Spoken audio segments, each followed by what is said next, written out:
Boa noite, buenas noches. Hablo desde Brasil.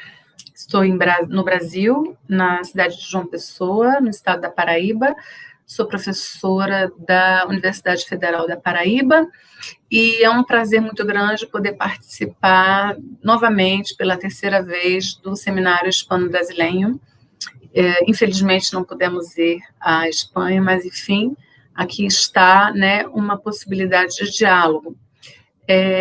Estou falando neste trabalho a respeito de acervos digitais a partir de pesquisas que eu realizei, né? Desde uma pesquisa com filmes e Super 8, né, um acervo de filmes Super 8 produzidos na Paraíba, uma pesquisa de 2012, e uma pesquisa de pós-doutorado realizada na UNB, no ano de 2017, 2018, com acervo digital de fotografias do Arquivo Central da UNB. Essas duas experiências me levaram a refletir sobre como acervos digitais institucionais se tornaram ou se tornam lugares de memória, né? Ou seja, a minha ideia é, para além da lógica arquivista de formação de um acervo, numa perspectiva antropológica, a produção de um acervo fotográfico digital envolve também a produção de sentido, que é baseada em escolhas, as quais, por sua vez, envolvem a memória. Essa memória, obviamente, é de uma determinada instituição, cultura, comunidade ou cidade. O objetivo, então, desse trabalho é discutir, a partir dessas duas experiências e de uma outra terceira que eu estou realizando agora, uma pesquisa de extensão na Universidade Federal da Paraíba, em 2020, como que a produção de um acervo digital institucional, mais especificamente de fotografias digitais, está associada à intencionalidade de se cultivar uma memória capaz de garantir e de construir uma identidade cultural. Ou seja, na atual pesquisa, estamos construindo um repositório, um acervo de fotografias de uma comunidade de atingidos por barragens na Paraíba. Essa experiência nos faz pensar a memória desses atingidos por barragem antes, né, da inundação na região e depois, né, como que o espaço deles, né, as perdas, os ganhos, as mudanças. Então, é todo um acervo que vai ser construído juntamente com essa comunidade. Aqui se trata de uma experiência social, né, de atingidos por barragens, que é diferente da experiência das outras duas pesquisas, que são acervos institucionais de universidades públicas, né, brasileiras.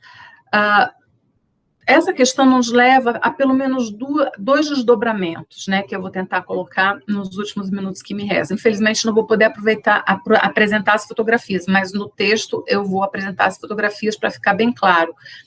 Esses dois desdobramentos são as seguintes: como que neste momento da sociedade que a gente está vivendo, né, de uma desmaterialização cada vez maior da informação e de um mundo cada vez mais invadido por imagens, os acervos digitais, né, de fotografias podem ser trabalhados numa perspectiva de garantir ou de cultivar uma memória coletiva, seja da comunidade, no caso, por exemplo, do Arquivo Central da UNB, há uma relação com o modernismo. Foi o texto que eu apresentei no último seminário do ano passado. Eu apresentei a relação entre o acervo do Arquivo Central da UNB e a memória do modernismo, que é a cidade de Brasília, né, uma cidade modernista, patrimônio da humanidade. E a gente vê que há pouco, na lógica arquivista, né, do acervo que foi montado por arquivistas, né, do Arquivo Central da UNB, não há essa preocupação com a identidade, mas é provocado por pessoas da comunidade que procuram, né, o acervo, né, a biblioteca, para poder encontrar fotografias que se referem à cidade modernista. No caso dos atingidos por barragens, a gente está trabalhando com a comunidade, a memória dessa população que perdeu uma vida, né, numa terra com casas, né, que tinham uma qualidade, que foram levados para uma agrovila e que essa qualidade de vida mudou.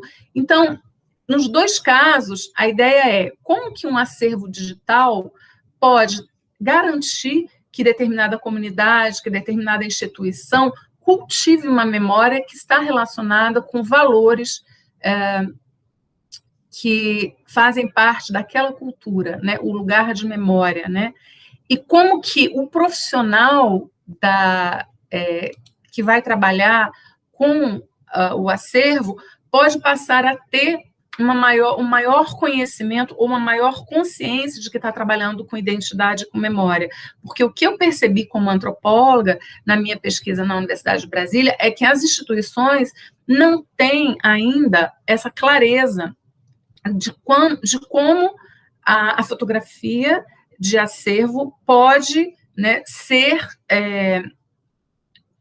relacionada diretamente com a memória de uma comunidade. O trabalho arquivístico, ele não tem uma referência de identidade. Então, o que eu percebo, né, nas minhas pesquisas com arquivos de fotografias digitais no Brasil, é que as instituições precisam de desenvolver, né, uma maior consciência de como a fotografia, no seu potencial imagético, analógico, sobre a vida, e os acervos, né, especialmente os acervos institucionais, podem fortalecer, né, tornando visível uma comunidade e dando a ela uma identidade que muitas vezes a sociedade não garante. O segundo desdobramento disso tem a ver com direitos, né? A fotografia, de fato, é um documento, e se a gente pensar a fotografia na perspectiva dos direitos humanos, ela pode, para além da sua eficácia de comunicação simbólica, o fato de que ela consegue registrar e garantir, através da fotografia, que há um registro sobre aquilo que aconteceu, né, um documento, que a fotografia em um acervo, que, portanto, um acervo digital, ele pode ser um instrumento, né, de identidade e, portanto, de direitos de determinadas comunidades.